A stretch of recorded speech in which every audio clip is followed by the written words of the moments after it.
What the city is talking about. This is Montreal Now on News Talk Radio, CJAD 800.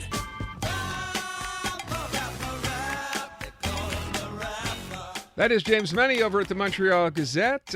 Jim, any place you'd like to start today? You want to talk about F1? You want to talk about what happened with the mayor today? What do you want to do? Well, I was listening to you talk to the mayor a little earlier, and the only thing that came through loud and clear for me is the absolute necessity.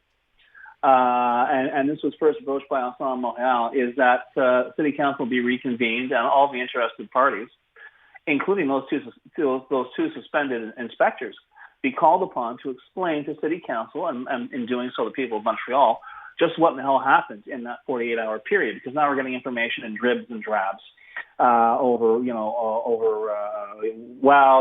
was a matter of they couldn't go back further into the street. Didn't you find it funny today, Aaron, that when Valerie Plante was announcing, we may get in trouble for this, but we're removing some parking spots on the other side of Peel Street, so that way the tents can extend further into the city. Mm-hmm. Now, my question, and Valerie Plante has never shied away from eliminating parking spots in the past. My question is this: they knew that they needed that extra space.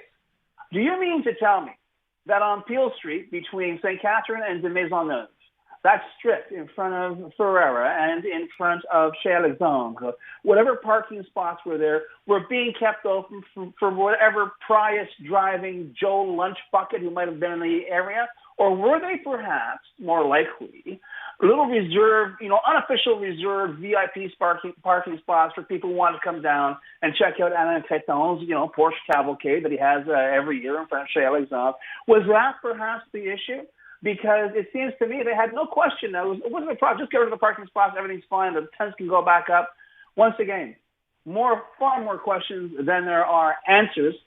I hate to say it, but I think the bottom line in all these meetings, we have to look what's coming down the future, and we have to make changes and make sure this doesn't happen again. I think the bottom line here is that we are all of us going to be paying more money for F1 in the years to come, or so long as this contract endures. I'm sure now that F1 has figured it's got a nice moral high ground to turn around and start making more outrageous demands about, you've got to fix this, you've got to fix that, or we'll move the race. And I'm sure a lot of people listening to me right now are saying, move your damn race. We're completely fed up with it. But, Aaron, it's so funny because you're talking to Valerie Plante about F1, and a lot of people, and I mentioned yesterday how this seems to have been the trigger for everyone to remember all the other things the city of Montreal gets wrong and does wrong. And I tripped over the story. I don't know if you saw it today. Radio Canada did this great sort of deep dive into the issuance of building permits in Montreal. Building permits, of course, which would address the housing crisis. Building permits, of course, which would increase the tax base in Montreal and make it less onerous for people living here in terms of having to look at their tax bill twice a month. And it turns out that the city of Montreal comes in dead last of any municipality in Quebec when it comes to issuing building permits. Whereas it takes, say, in Laval, 120 days, or in Longueuil, it takes 71. It takes 291 days in the city of Montreal.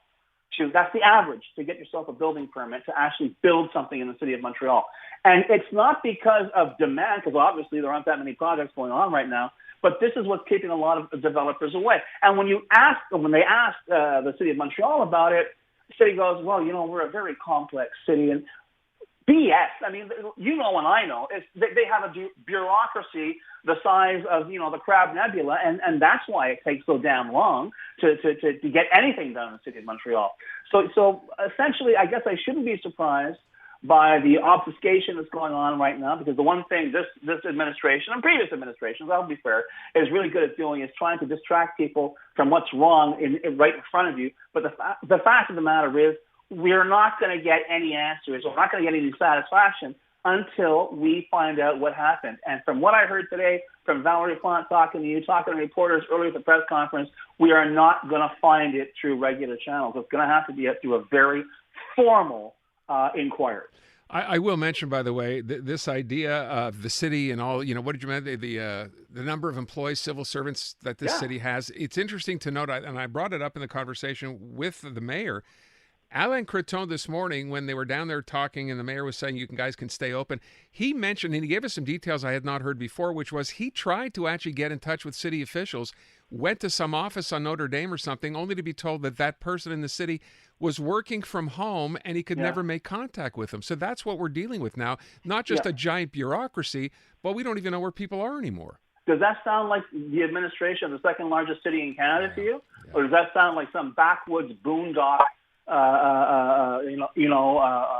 one-horse town where nobody gives a damn about what's going on the next corner? And you know what? It's a rhetorical question because that's exactly where we are.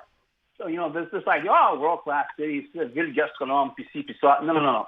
Montreal, as I said earlier this week, is in deep trouble, and it's ridiculous to try and deny it. And this is not what happened since last Friday is not a scandal. It's just a symptom of an ongoing sickness, which is really causing Montreal to collapse under the weight of its own bureaucracy.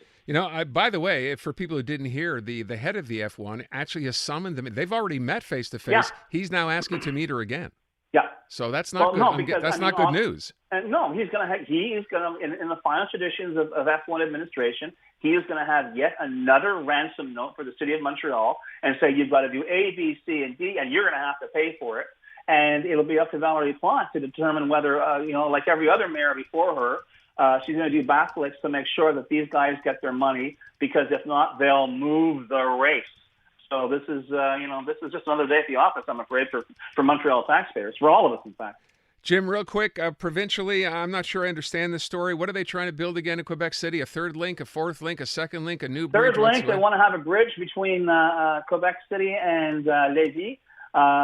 Because François Legault thinks that, God forbid, something happens to the Pierre Laporte Bridge, they won't be able to get supplies into Lévis. The bottom line here is either François Legault thinks the people of Quebec City are the biggest bunch of chumps who ever lived, because this is the same promise he made during the last campaign that he reneged on, and he's expecting them to believe him again. I don't think they will. Or quite frankly, he's living in his own fantasy world thinking that, I'll be able to get away with this. It's not going to work. But listen, this is a desperate guy. Politically, he's extremely desperate. And the fact that he's turning around saying, I know my own commission of inquiry recommends a tunnel with a tramway going through it. We're not crazy about that plan. We want to have trucks going between Quebec City and Lévis, so we're going to build a bridge. Mm-hmm. It gets crazier every day. How many people have to keep saying no, report and quit, whatever, time after time in the government to finally say, you know what? Okay, we understand it. No one thinks this is a good idea. Let's drop it. It's not the government. It's François Legault. He doubles down all the time. He doesn't care what people say. We know that about every single piece of legislation his government has passed. He doesn't care. Il pas mal têtu, and it's not going to change.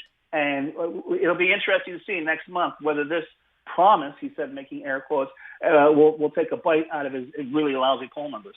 Can I ask you one last thing? I asked the mayor at the end of our interview because she kind of waved it off saying, well, it's one of the things we're considering.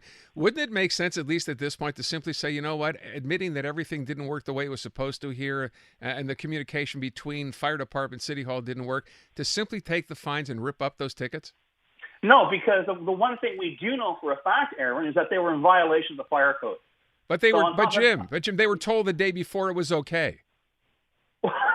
Well, then let them turn around and fight their ticket and use that in court. But I don't think the idea of tearing up tickets for people who were clearly, and nobody's denied this, right? It's a lot of hearts and flowers. Oh no, it's terrible, poor me. The fact is they were in violation. Nobody's questioning that. So yeah, I think you should pay the fine. And if you don't think you should, be like anybody else in Montreal. Go to court. Fight the ticket. I don't get that, Jim. That's like going to a cop and saying, it's okay if I park here, and then the cop says, sure, go ahead, and you get a ticket. And that's okay? That's exactly what's happened here. Well, the city is the cop here saying, yeah, that's fine, we're going to let you, this is fine, and it's okay. And then along comes another cop. But this is the problem here, Aaron. You're saying the city. We don't know who said anything. This is the problem. So until we get that figured out, I don't know if there even was a conversation. All I know is I've heard twice now the expression, we had, a special special permission. Well, that dispensation. seems pretty specific. I want names. I want to know exactly what you were told. And until that comes out, I don't think anybody should be ripping up anything. Well, I think we're all entitled to know exactly how it happened. I still don't understand. So how 6 days later we don't know. And the mayor wouldn't commit to finding out. Just we'll have this public post-mortem. This could take weeks. It could take months. Here we go again. Jim, go. Yeah, thank you. Appreciate it. That amount.